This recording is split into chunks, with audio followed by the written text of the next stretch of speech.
Now I'm sure most of you know that I'm prominently a film fanatic, but when I'm not sitting down and watching movies, I like to play some video games. Get the shit out of the bathroom. I'm taking a shit, come on, man! Don't tip it over! Well, I'm sure a lot of you think I have some pretty poor taste in video games, but I'm sorry, Shrek Super Party wasn't available. But I digress.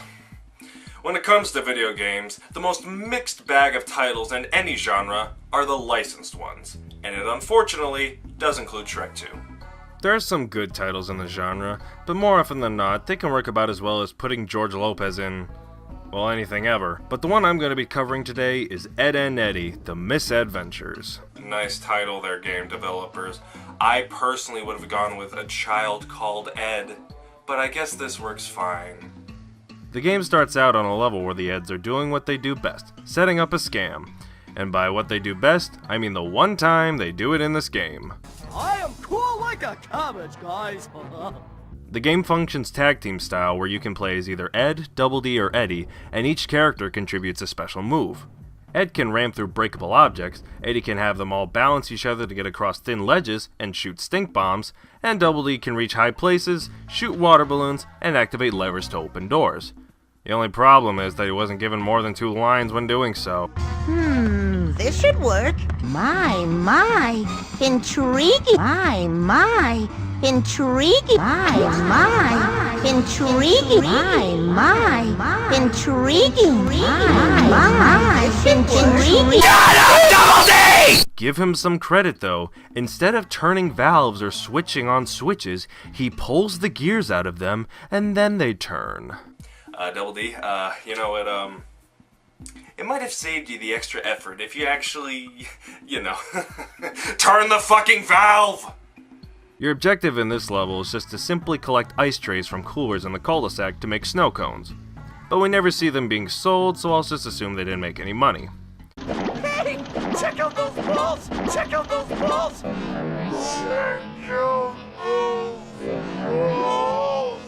After that stage, you can roam the open world, which feels very closed off, because there's a whole lot of nothing here to explore. And where's the candy store?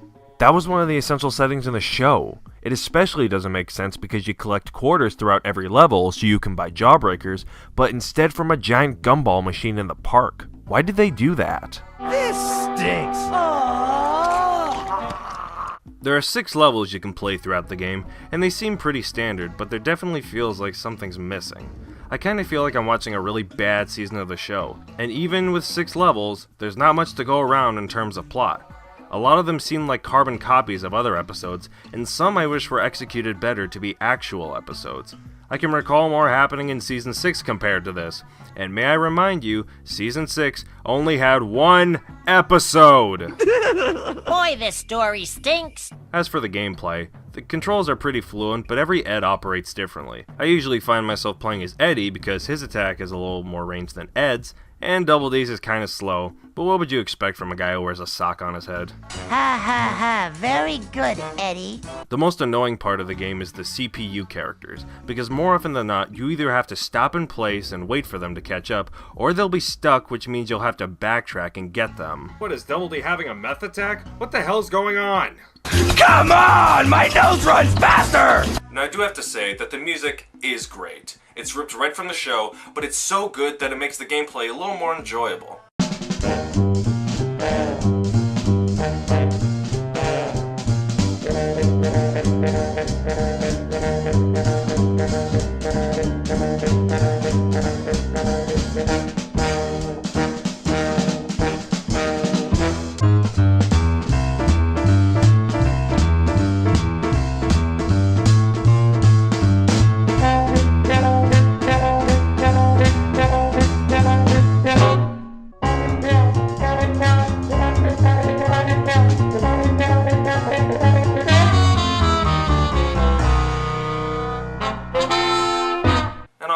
Who doesn't love jazz? I love this music. It is so shiny. Along with the unresponsive CPU characters, the game is very glitchy, or it just chooses to work sometimes. In fact, I actually beat this game on a glitch. Watch.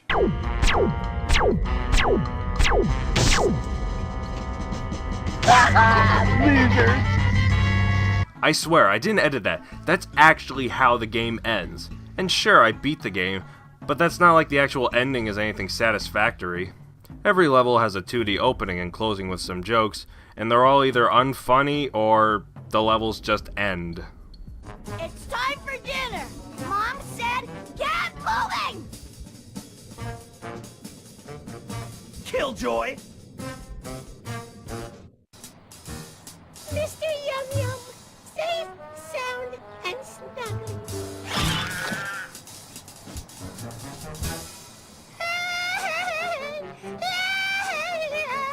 Hey! You owe us a quarter! Dude, that wasn't even remotely funny. Like I said before, there are 1 or 2 levels in this game that I would have loved to have seen be actual episodes. The second level is about Jimmy throwing a birthday party, but the ads weren't invited, so they sneak in through the party through the sewers and destroy his piñatas. In fact, this is probably the best level throughout the game because it has so much more to it than the other levels. More clear objectives, a good plot, and probably the funniest ending in the game. Oh, come on, Jimmy! There's gotta be some cake left, right? Here, you can lick the icing from my candles. In my opinion, that was an almost perfect level for the ads. Well, until the Canker Sisters showed up. And that's another problem with this game. Now, I don't dislike the Canker Sisters. I think they're hilarious. But I think there's a little too much of them in this game. They're in 3 of the 6 main levels, and 2 of them, they're the main focus. One of them is where the Eds have to get Jimmy's doll back from the Cankers in the old abandoned house, which kinda makes sense because they probably own it, and the other is the Eds trying to find pieces of a map to lead to their stolen jawbreakers. And not that those are bad ideas. I just think the Canker Sisters kind of overstay their welcome here.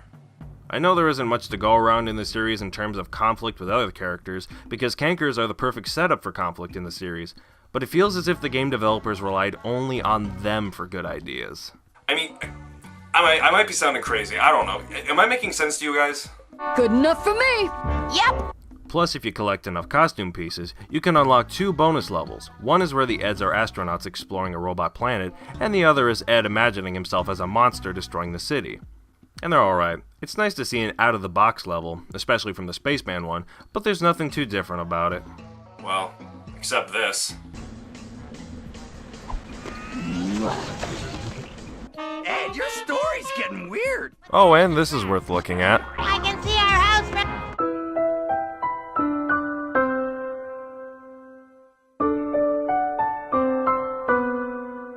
Also, isn't this a little disturbing for Ed? Chicken head! Well, I'd say more, but there really isn't much to say. I practically beat the game in an hour, so I'm either the most dedicated player of this game, or it's just really easy. When it comes to licensed games, this one wouldn't really stand out as being one of the best, but it's decent enough for Ed and Eddy, I suppose. There were 3 games for Ed and Eddy, one of them being incredibly monotonous and tiring, and one of them I haven't played yet. But from my experience of this game, and the ratings it was given, I'd say that if you're a fan of the show like me, you'd enjoy it enough. It's by no means terrible, because it still captures the charm of the show, and I have a lot of nostalgia for it, so I can't possibly hate it. It's very flawed, no doubt about that. Some things could have been touched upon a bit more, but it's harmless for anyone who enjoys the show. Plus, it could have been a hell of a lot worse. Not the best licensed game, but not the worst. If anything, it's okay, but good enough for an Ed head like me. So thanks for watching, and I gotta go beat Shrek 2.